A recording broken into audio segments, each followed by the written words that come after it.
नमस्कार, मैं डॉक्टर शिवानी शाह, सहायक प्राध्यापक, कला और विज्ञान महाविद्यालय बलौदा से हूँ।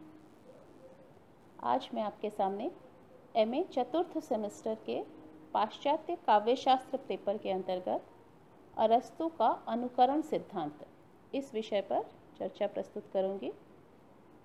अरस्तु 374 ईस्वी पूर्व से 322 ईस्वी पूर्व तक प्रसिद्ध यूनानी दार्शनिक प्लेटो का शिष्य था। पाश्चात्य ज्ञान विज्ञान के क्षेत्र में अरस्तु का महान योगदान है। वह सिकंदर महान के गुरु के रूप में विख्यात हैं। अरस्तु ने विविध विषयों पर लगभग 400 ग्रंथों की रचना की। उनके साहित्य संबंधी विचारों का आधार उनके लिखे 2 ग्रंथ हैं, एक काव्यशास्त्र और दूसरा भाषण शास्त्र। अनुकरण शब्द यूनानी भाषा के मिमेसिस शब्द का हिंदी पर्याय है। वस्तुतः हिंदी में यह शब्द अंग्रेजी भाषा के इमिटेशन से रूपांतरित होकर आया है। अरस्तु से पूर्व प्लेटो ने अनुकरण सिद्धांत का विवेचन किया और यह स्थापित किया कि काव्य त्याज्य है, क्योंकि ईश्वर ही सत्य है और इसकी अनुकृति संसार है और संसार की अनुकृति काव्य है। तो इस प्रकार से वह कहते हैं कि काव्य अनुकरण का अनुकरण है, अर्थात दूसरे शब्दों में अनुकरण सदैव अधूरा होता है, अतः संसार अर्ध सत्य है और काव्य चौथाई सत्य है, अर्थात 3/4 उसमें झूठ है। इस कारण से काव्य त्याज्य है। वस्तुतः प्लेटो ने अनुकरण का प्रयोग स्थूल अर्थ में किया है और इस आधार पर काव्य के 3 भेद किए: नाट्यात्मक काव्य, असत काव्य और सत काव्य। अरस्तु ने भी अनुकरण के सिद्धांत को इसी रूप में लिया है, किंतु इसने अपनी कल्पना से इसमें नया रंग भर दिया और काव्य की महत्ता को पुनर्स्थापित करने में महत्वपूर्ण योगदान दिया है। अरस्तु ने काव्य को सौंदर्यवादी दृष्टि से देखा और इसे दार्शनिक, राजनीतिक एवं नीति शास्त्र के बंधन से मुक्त किया है। उनके अनुसार कला प्रकृति की अनुकृति है।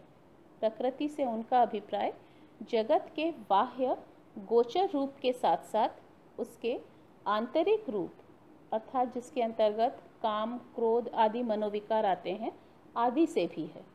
अतः अरस्तु ने हूबहू नकल को अनुकरण नहीं माना है। उनके अनुसार प्रकृति के अनेक दोष और अभाव भी अनुकृति की प्रक्रिया से कला द्वारा पूरे किए जा सकते हैं। कवि या कलाकार अपनी संवेदना और अनुभूति से उस अपूर्णता को पूर्णता प्रदान करता है और उसे आदर्श रूप देता है। अतः अनुकरण को मात्र नकल नहीं कहा जा सकता।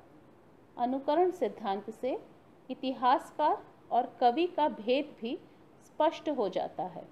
इतिहासकार तो उसका वर्णन करता है जो घटित हो चुका है, किंतु कवि उसका वर्णन करता है जो घटित हो सकता है। इसलिए काव्य का रूप अपेक्षाकृत अधिक भव्य है।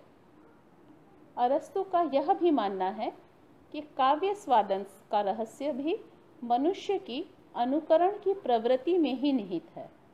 अनुकृति वस्तु से प्राप्त आनंद भी कम सार्वभौम नहीं है। वह कहते हैं कि अनुभव ही इसका प्रमाण है। जिन वस्तुओं के प्रत्यक्ष दर्शन से हमें क्लेश होता है, उन्हीं की यथावत प्रतिकृति को देखकर हम प्रसन्नता का अनुभव करते हैं। वस्तुतः कलाजन्य आनंद ही अनुकृतिजन्य आनंद है। अरस्तु के अनुसार कवि वस्तुओं को यथास्थित रूप में वर्णन नहीं करता है, अपितु उनके युक्ति युक्त या तर्कपूर्ण रूप में उसे वर्णित करता है। इस प्रकार की मानव जीवन के स्थायी तत्व की अभिव्यक्ति के लिए वस्तु के सत्य का बलिदान भी कर सकता है और उसमें परिवर्तन भी कर सकता है। वह मानव के कार्य ही नहीं अपितु उसके भाव, विचार, चरित्र आदि में कल्पना के अनुरूप परिवर्तन कर लेता है। काव्य में जिस मानव का चित्रण होता है वह सामान्य से अच्छा भी हो सकता है और बुरा भी हो सकता है। अरस्तु काव्य के लिए वस्तु कैसी है की अपेक्षा वस्तु कैसी होनी चाहिए इस बात पर अधिक बल देता है। इस प्रकार अरस्तु के अनुकरण सिद्धांत को अगर हम देखें तो उसमें सबसे पहले उन्होंने कहा था कि कविता जगत की अनुकृति है और अनुकरण मनुष्य की मूल प्रवृत्ति है। अर्थात मनुष्य जो है हमेशा अनुकरण पर ही अधिक बल देता है। अनुकरण से हमें शिक्षा मिलती है। जिस प्रकार से बालक अपने से बड़ों की क्रियाएं देखकर तथा उसका अनुकरण करके ही सीखता है, उसी प्रकार से काव्य भी अनुकरण के माध्यम से ही संभव हो पाता है। तीसरा उन्होंने कहा कि अनुकरण की प्रक्रिया आनंददायक होती है। अर्थात हम अनुकृत वस्तु से में मूल का सादृश्य देखकर आनंद प्राप्त करते हैं। जिस प्रकार से जब हम राम और सीता के चरित्र का अभिनय के रूप में देखते हैं तो हमें उस चरित्र में हम राम और सीता की वास्तविक अनुभूति करते हैं और यह अनुभूति जो है वही हमें आनंद की प्राप्ति कराता है। अर्थात नट और नटी में हम वास्तविक राम के दर्शन करते हैं, वास्तविक सीता का दर्शन करते हैं। इस कारण से हम स्वयं को उस राम और सीता के सामने पाते हैं। तो इस प्रकार से उसके द्वारा, उस नटी या नट के द्वारा जो अभिनय प्रस्तुत किया जा रहा है वह एक तरह से मूल का अनुकरण है और उस अनुकरण को देखकर हम आनंद की अनुभूति करते हैं। इसके साथ ही उन्होंने यह भी कहा कि अनुकरण के माध्यम से भय मूलक या त्रास मूलक वस्तु को भी इस प्रकार प्रस्तुत किया जा सकता है जिससे कि आनंद की प्राप्ति हो। काव्य कला सर्वोच्च अनुकरणात्मक कला है और अन्य सभी ललित कलाओं और उपयोगी कलाओं से अधिक महत्वपूर्ण भी है और नाटक काव्य कला का सबसे अधिक उत्कृष्ट रूप है। अरस्तु ने काव्य की समीक्षा स्वतंत्र रूप से की है। प्लेटो की भांति उन्होंने दर्शन या राजनीति के चश्मे से उसे नहीं देखा है। समग्रतः अरस्तु ने अनुकरण सिद्धांत को नवीन अर्थ प्रदान किया। इसमें उन्होंने शिवम की अपेक्षा सुंदरम पर बल दिया और उसे दार्शनिकों और नीतियों के चंगुल से पृथक किया। अरस्तु काव्य को प्रकृति का अनुकरण मानकर चलता है। इसलिए डॉक्टर नगेंद्र के अनुसार अरस्तु का दृष्टिकोण अभावात्मक रहा है और त्रास तथा करुणा का विवेचन उसकी चरम सिद्धि रही है।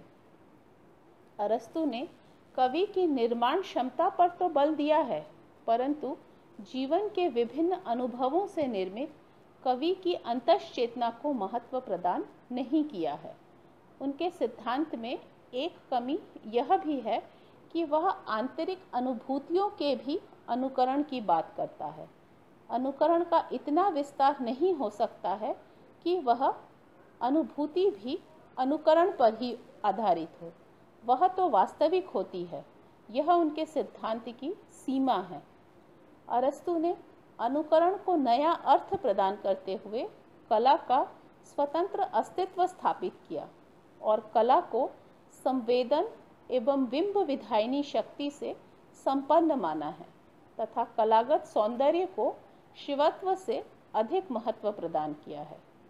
प्लेटो द्वारा कला पर पवित्रता को दूषित करने का जो आरोप लगाया गया था उसे अरस्तु ने स्वीकार नहीं किया, अपितु उसने काव्य को दर्शन और नीति के चंगुल से पूर्णतः मुक्त किया है। अरस्तु कला को वैयक्तिक अनुभूति की अभिव्यक्ति न मानकर संपूर्ण समाज को आनंद प्रदान करने वाली वस्तु मानता है। इस प्रकार अरस्तु के अनुकरण सिद्धांत